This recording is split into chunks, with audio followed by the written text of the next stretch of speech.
इन दिनों मंदिर तो प्रायः जाना होता है, परंतु भोलेनाथ को जल नहीं चढ़ाता। शिवलिंग के पास हाथ कपाते जल को उन्हें अर्पित करते हुए सिहरन होती है एक अनुत्तरित सी थरथराहट। मैं सोचता हूँ कि गर्म पानी से स्नान करने वाला यह मनुष्य भला अपने देवता को इतने ठंडे जल से कैसे स्नान कराए। लोग मुझ पर हंस सकते हैं, परंतु कैलाश पर वास करने वाले महादेव जो जन्म मृत्यु से परे हैं, उन्हें यह शीतल जल क्या कष्ट देगा। किंतु एक हिंदू मन ज्यों ही देवता को विग्रह रूप में प्रतिष्ठित करता है, उसकी तरंगें मिल जाती हैं। वह देवता से पहले मनुष्य हो जाते हैं। वह उस विग्रह को कल्याणकारी सत्ता रक्षक परमपिता मानते हुए भी मनुष्य रूप में ही देखने लगता है। ऐसा न होता तो भगवान को भोग ही क्यों लगाते हम। क्या हम में से किसी ने ईश्वर को भक्षते हुए देखा है? भोग लगाकर हम खाते हैं और मानते हैं कि भगवान ने उसे पहले ग्रहण कर लिया है। रामकृष्ण परमहंस काली से संवाद करते हुए ट्रांस में चले जाते थे। वह यह कहते कहते अपनी तात्कालिक अवस्था से परे हो जाते कि माँ तुम खाओ। अब उस लिबरल को कौन समझाए कि एक साधारण आस्तिक हिंदू ईश्वर विग्रह को किस रूप में देखता है, वह क्यों और कैसे उसमें साक्षात देवता को प्रतिष्ठित पाता है, वह क्यों उस प्रतिमा को देख रोता हंसता नाचता गाता है। यही वह महासूत्र है जिससे हिंदू चेतना मनुज और देवता के बीच अद्वितीय कोमलता से संतरण करती रही है।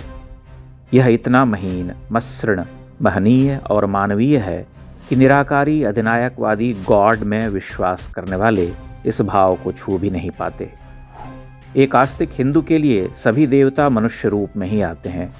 जीवन के सभी कर्म व्यापार करते हुए वे महत्तर आदर्श छोड़ जाते हैं और हम उनका अनुसरण करते हुए साधारण से असाधारण हो जाते हैं। ईश्वर को मनुज सम अनुभव करने की यह दृष्टि ही उसे सबसे चेतन मनुष्य बनाती रही है। यहाँ ईश्वर कोई तानाशाही सत्ता नहीं, कोई अशरीरी अधिनायकवादी नहीं जिसका हर आदेश पत्थर की लकीर हो। ईश्वर तो हमारे बीच मनुष्य रूप में ही रहते हैं, खेलते कूदते लीलाएं करते हुए आनंद पीड़ाओं को भोगते हुए जीवन पथ पर प्रतिमान बनाते हैं। अपार कष्ट भी उनके ही भाग्य में आता है। भला बताइए कौन से देवता कष्ट से परे रहे। ईश्वर शापित भी होते हैं, कोई गांधारी उन्हें शाप दे देती है। ईश्वर की पत्नी का हरण हो जाता है, वह यज्ञ कुंड में कूदकर भस्म हो जाती हैं। ईश्वर युद्ध लड़कर अपनी प्रिया को पाते हैं। ईश्वर वन वन भटकते हैं, गुफा गेह में वानर समूह के साथ रहते हैं, शिलाओं पर सोते हैं।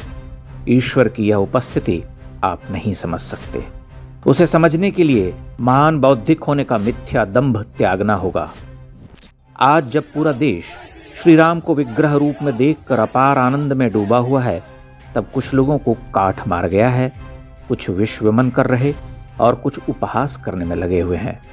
वह नहीं जानते कि जिसने राम कथा के विविध प्रसंगों को सुनते पढ़ते हुए दृगजल से अपनी आत्मा का कलुष धोया है, उसके लिए अयोध्या में राम के विग्रह की पुनर्स्थापना का क्या महत्व है, और वह क्यों इस हाड़ कपाती सर्दी में सोचता है कि गर्भगृह में विराजित देवता को भी ठंड लगती होगी।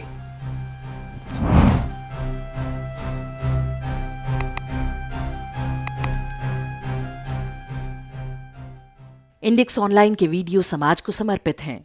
आप इनको डाउनलोड करके जैसे चाहे वैसे प्रयोग कर सकते हैं। चाहे तो आप हमारे टेलीग्राम चैनल से जुड़ सकते हैं, वहां सारे नए पुराने वीडियो आपको मिल जाएंगे। हमारे सोशल मीडिया लिंक हर वीडियो के डिस्क्रिप्शन में होते हैं। हमारा एकमात्र उद्देश्य हिंदू समाज को जागृत और एकजुट करना है।